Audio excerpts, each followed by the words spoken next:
Freddie Mercury. We all know him. We all love him. He fronted a band called Queen, and judging from the analytics on my YouTube page, 88% male between the ages of 25 and 54, you probably already knew that. You can't really talk about Freddie Mercury without mentioning that 1985 Live Aid performance. And unfortunately, you can't really talk about Freddie Mercury without mentioning his untimely death in 1991 due to AIDS. After Freddie Mercury's death, the band would go on to release Made in Heaven in 1995, which was a series of cobbled together vocals that Freddie recorded before his death. Freddie was kind of like the Tupac of rock. He knew he was going to die, so he wanted to lay down as many vocals as possible for the band to use later. The surviving members of Queen would lay down one final new song in 1997 for a compilation album called Queen Rocks, and then the band essentially went inactive. Guitarist Brian May and drummer Roger Taylor would go on to make various appearances and guest spots at events and benefit concerts. Bassist John Deacon officially retired from music after the band's final new song in 1997. So, for all intents and purposes, Queen was a thing of the past. Much like all of the new Linkin Park controversy that's been going on recently, there were thousands of people who thought, nobody will ever be able to fill Freddie Mercury's shoes, nor should they try. But in 2004, one man would step out from behind the shadows and say, "Nay, nay, I am prepared to rock you." And this man assumed the mantle of Queen frontman. And that man was Paul Rodgers from the band Bad Company.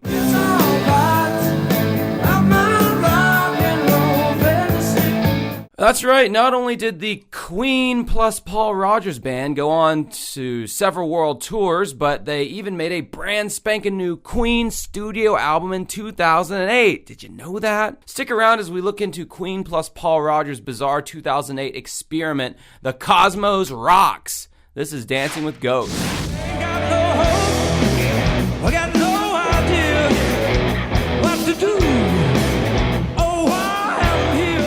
What you're witnessing is Queen 2.0 performing a song off their new album called Celebrity, a facile diatribe on young people who are obsessed with becoming a celebrity despite not actually having any talent. This was also around the time Paris Hilton and reality TV shows were at their peak relevance, and of course there is no official music video for this song because Queen's 2008 The Cosmos Rocks record was literally just three guys kicking around ideas in the studio for fun.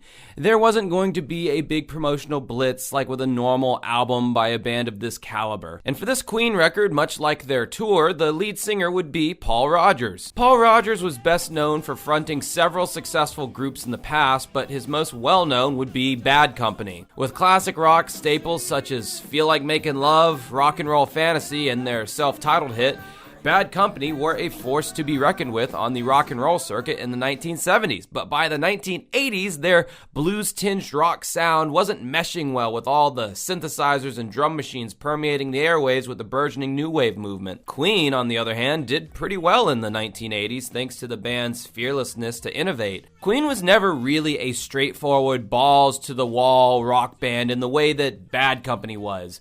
Queen wrote Bohemian Rhapsody, for God's sakes. I don't think they were welcomed at biker bars.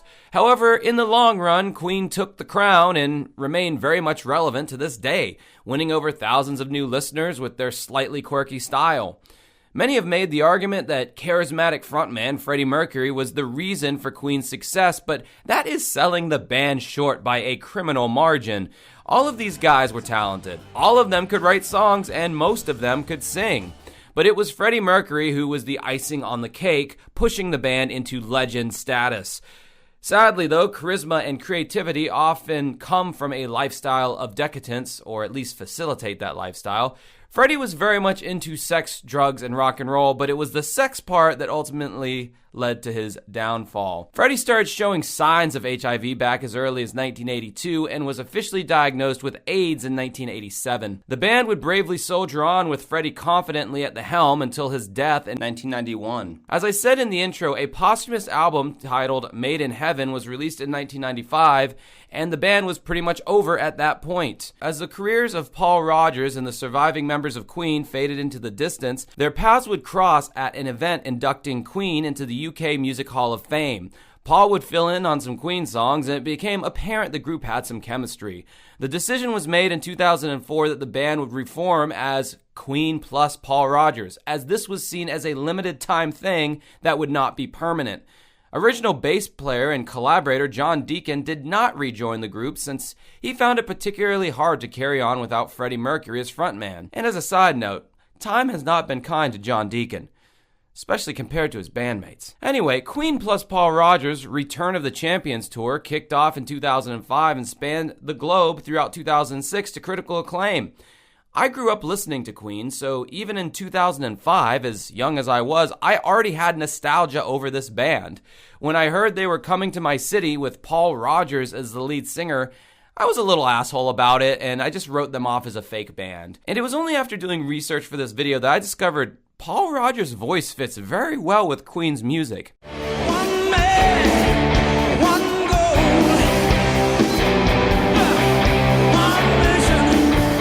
I always knew the dude had a great voice for bluesy rock and roll, but that was not his only wheelhouse apparently.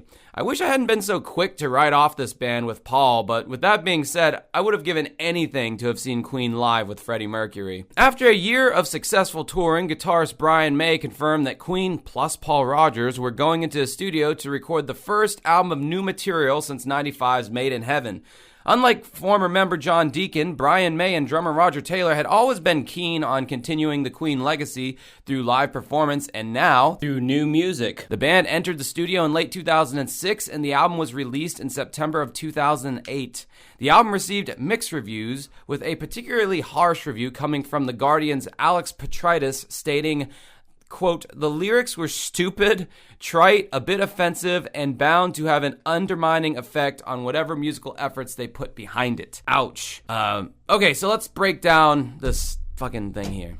Overall, I would say this album sounds like a throwback to the 70s era Queen, with the lead singer of Bad Company contributing lead vocals. So first of all, I just want to talk about the album title, The Cosmos Rocks. It's an awkward album title to begin with because you kind of have two like S sounds at the end of both words. The Cosmos Rocks. It does not roll off the tongue.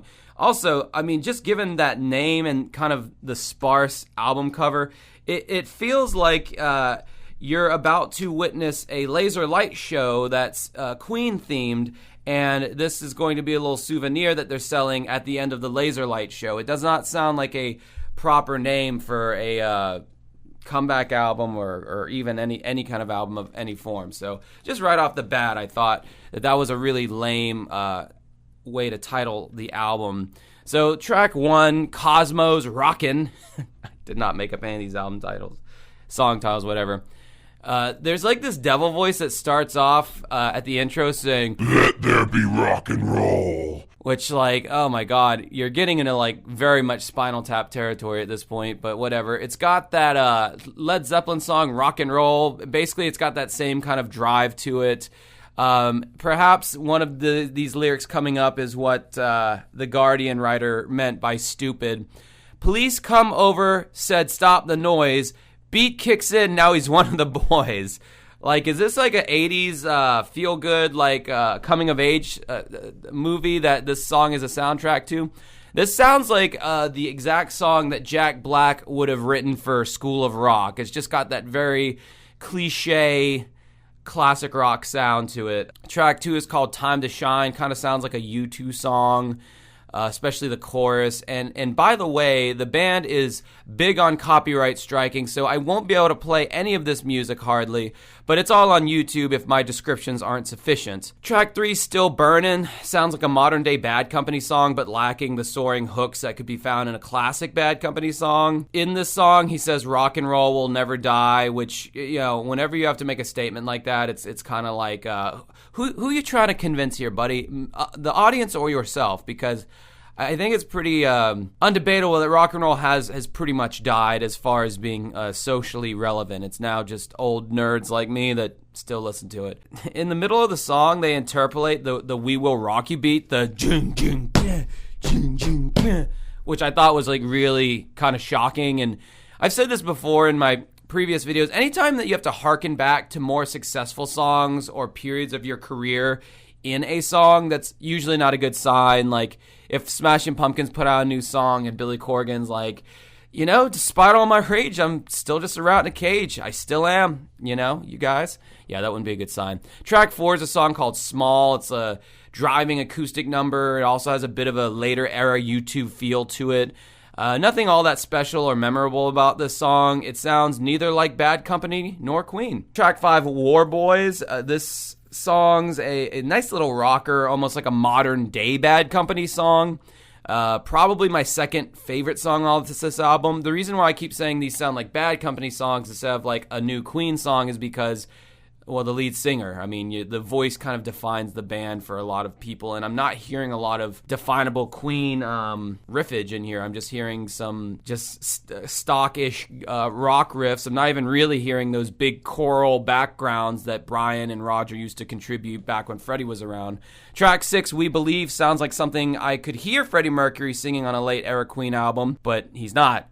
Obviously. It's kind of a kumbaya song. It's got a really feel good, we need to come together, love is the answer. The chorus feels like it could really go somewhere with this strong backing choir finally provided by Brian May and Roger Taylor, but it never really does go anywhere. In 2008, I honestly don't know who the audience for this kind of sound would be. Queen was producing music that fit the time that they were most active. So like in the 70s, they made 70s classic rock sounding songs with some experimental aspects to them. In the 80s, they very much embraced synthesizers and had more of an electronic kind of new wave sound. And now in the 2008, they're like a man without a country. Like who are you trying to cater to at this point? Freddie Mercury happened to pass away right as the musical landscape was moving away from that classical rock and roll sound in favor of grunge and alternative rock. Well, this album came out even 10 years after that. This album came out during the height of emo music. Only Queen diehards and boomers would have stood a chance of liking this batch of songs. That's not even to say that they were that bad, it's just you've already heard it before. Track 7, Call Me. The way they process Paul's voice on this song, along with the slappy room reverb of the drums and the thin, tinny guitars, sounds like a very similar production style to Crazy Little Thing Called Love. Paul does his best Freddie Mercury impression even with Have Mercy!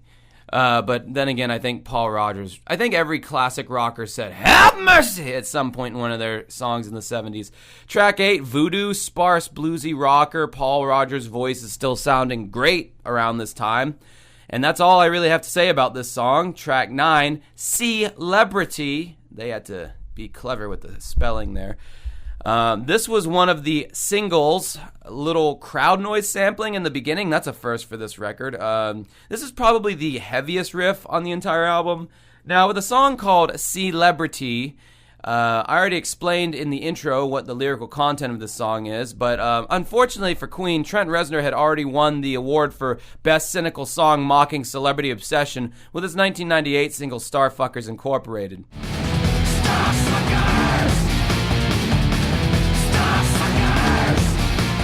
Track 10, Some Things That Glitter. Boring piano ballad, Paul Rodgers not even pushing his range at all. It's just a boring song overall. Track 11, Through the Night. Nice little minor key track driven by piano and some forlorn guitar chords in the background. I'm a sucker for minor key rockers, a la every Pink Floyd song, so this might be my favorite song off this record so far. Although the chorus melody does bite off Fade to Black by Metallica a little closely for my comfort. Track 12, Say It's Not True. On this song, we see founding members Roger Taylor and Brian May sharing lead vocals and even harmonizing, only for Paul Rodgers to come in on the big chorus at the end. I think it's a well-arranged song. It's very anthemic, and it feels authentic for this lineup. And it also begs the question why the founding members didn't sing more on the other songs in this record. They all had good voices in their own right. They had sang lead vocals on Queen songs in the past. Maybe they just lacked confidence at this point. I mean, Paul Rodgers has the most mainstream accepted vocals, but why even try to cater to the mainstream at this point? You're a legacy band. The old songs will always be there. Get a little weird in your old age, man. Come on. Track 13, Surf's Up, School's Out. There's this weird yeah at the beginning that just sounds like a monster coming. Yeah!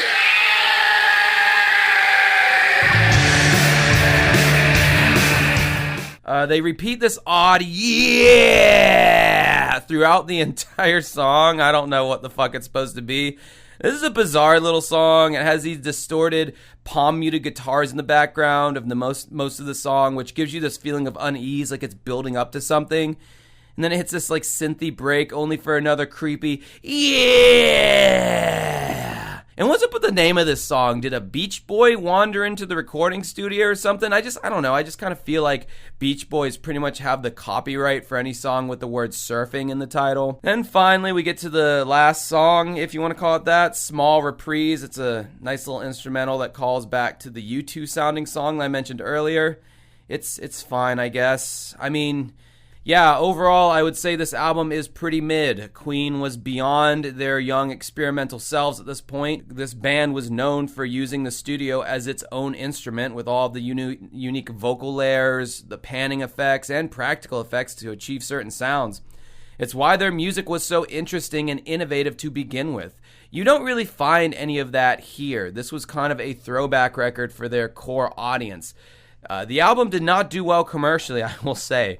Paul Rodgers and poor promoting by the record label were the two scapegoats for the record's poor performance, with Brian May stating, quote, "We spent a huge amount of time making that album with Paul Rodgers, going through quite a lot of pain, and I don't think it made the slightest dent on public consciousness. So I would be cautious about being in a recording group called Queen without Freddie." Ouch. All right. Drummer Roger Taylor had a slightly different take, stating, quote, "It had some great stuff on it. I just think that Paul's more bluesy and soul, one of our favorite singers ever, but when it boils down to it, he wasn't the perfect frontman for us. I felt like the album was badly promoted by EMI, who were falling into bits at the time. We were on tour in Europe, and I went into record stores, and we weren't in them. And I remember being furious, thinking, why did we make this fucking record?" Ooh, felt that, buddy. Felt that feeling of putting something out and having it not get much attention, and it's like, why am I bothering with this? So anyway, that was the weird post-Freddie Mercury Queen album, and a lot more backstory than I originally planned to give you, but what can I say? I'm a fucking overachiever.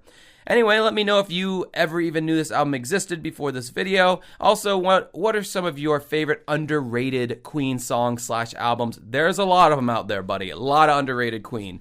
Let me know in the comments below, and until next time, have a good rest of your night.